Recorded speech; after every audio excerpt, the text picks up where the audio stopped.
Bismillahirrahmanirrahim. Today's topic is mechanism of opioids.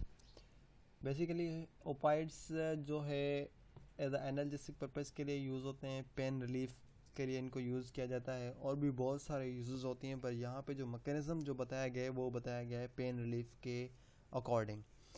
Basically हम जानते हैं कि प्री साइनेप्टिक नर्व होते हैं और दूसरे होते हैं post synaptic nerves. Pre synaptic nerves में अंदर क्या होता है कि न्यूरोट्रांसमीटर्स जो होते हैं वो सिंथेसाइज होते हैं। ठीक है, यहाँ पे आप देख रहे हैं कि न्यूरोट्रांसमीटर्स जो हैं वो सिंथेसाइज हो रहे हैं। अब ये जो न्यूरोट्रांसमीटर्स जो कि सिंथेसाइज हो चुके हैं वो स्टोर होते हैं इन वेजिकल्स में अंदर। ठीक है, आप देख रहे हैं यहाँ पे वेजिकल्स में अंदर जो है न्यूरोट्रांसमीटर्स ये स्टोर हुए पड़े हैं। अब जैसे होता यह है कि जब भी एक्शन पोटेंशियल बॉडी को रिसीव होता है तो उसमें से कैल्शियम चैनल्स बने होते हैं प्री सिनेप्टिक नर्व्स में। तो कैल्शियम जो आयंस होते हैं वो इनसाइड प्री सिनेप्टिक मूव करते हैं।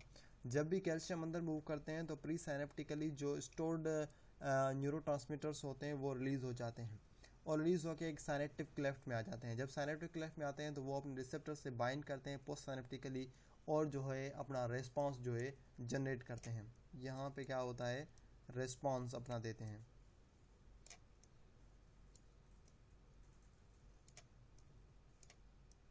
ठीक है, यहाँ पे अपना रेस्पॉन्स देते हैं। अब रेस्पॉन्स ये कौन सा होता है, ये रेस्पॉन्स वो होता है क्योंकि पेन वाला रेस्पॉन्स होता है, क्योंकि ये जो न्यूरोट्रांसमीटर्स जो रिलीज हो रहे हैं वो एक्साइटेड न्यूरोट्रांसमीटर्स होते हैं ना। तो यहाँ पे जो रिसेप्टर होता है ये गाबा रिसेप्टर होता है। तो गाबा जो बेसिकली क्या होता है कि गाबा नहीं, ग्लूटामेट रिसेप्टर होता है।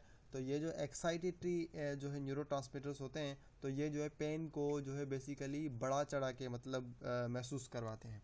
तब ओपाइड्स क्या करते हैं, बेसिकली ओपाइड का एक रिसेप्टर होता है प्री सिनेप्टिकली जिसको हम कहते हैं ओपाइड रिसेप्टर। ठीक है, यहाँ पे आप देख रहे हैं ये है ओपाइड रिसेप्टर। अब जब हम ओपाइड इनटेक करते हैं तो ओपाइड जाता है और इस ओपाइड रिसेप्टर पे बाइंड होता है। ओपाइड रिसेप्टर पे जैसे ही बाइंड होगा तो ये क्या करेगा, इस कैल्शियम आयन की जो इन्फ्लक्स हो रही है इनसाइड द सेल जिसकी वजह से न्यूरोट्रांसमीटर रिलीज हो रहे थे वो बंद कराएगा। जैसे ही कैल्शियम आयन का इंसर्ट होना बंद होगा तो ये जो स्टोर्ड न्यूरोट्रांसमीटर्स हैं वो भी रिलीज होना बंद हो जाएंगे। अब जब न्यूरोट्रांसमीटर रिलीज ही नहीं होंगे तो बाइंडिंग ही नहीं होगी। बाइंडिंग नहीं होगी तो ये जो कैल्शियम आयन की अंदर ना जाने की वजह से जो डीपोलराइजेशन थी वो इनहिबिट हो गई। बेसिकली हम कह सकते हैं कि ओपाइड्स ने क्या किया, बेसिकली डीपोलराइजेशन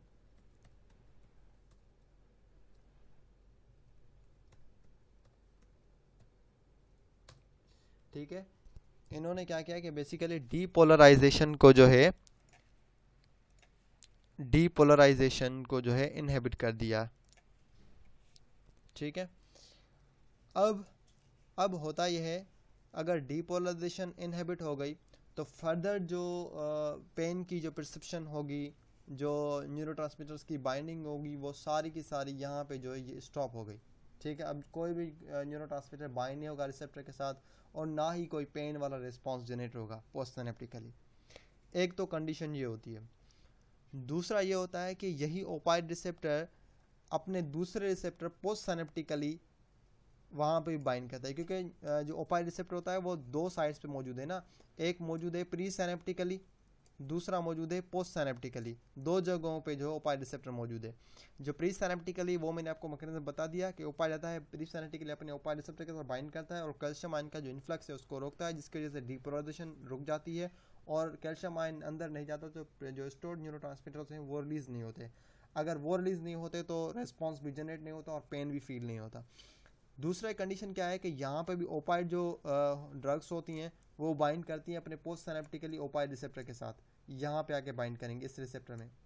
अब जैसे ही ये ओपाइड रिसेप्टर पे बाइंड करेंगी तो ये क्या करेगा, बेसिकली ई फ्लक्स, ये जो है ये क्या है बेसिकली ई फ्लक्स।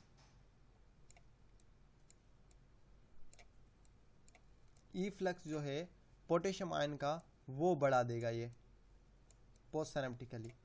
अब पोस्ट सिनेप्टिकली अगर ई फ्लक्स पोटेशियम आयन का ज़्यादा बढ़ गया तो ये क्या करेगा, ये भी जो है पेन को रिलीफ करेगा। ये दो किस्म के मतलब ये दो स्टेप्स में जो है बेसिकली ये ओपाइड जो है ओपाइड का मैकेनिज्म है कि दोनों तरीक़ों से ये जो है बेसिकली पेन को रिलीफ दे सकता है। अच्छा, ओपाइड जो रिसेप्टर्स होते हैं उनको मैं आप बता दूं कि ये बिलोंग करते हैं एक फैमिली से जिसको हम कहते हैं GPCR, जी प्रोटीन कपल रिसेप्टर। इनको जी प्रोटीन कपल रिसेप्टर क्यों कहा जाता है? क्योंकि ये जो है सरपेंटाइन जो है मेम्ब्रेन की तरह होते हैं। इनको स्नेक लाइक अपीयरेंस भी कहा जाता है। इनकी 7 मेम्ब्रेन्स होती है, ठीक है।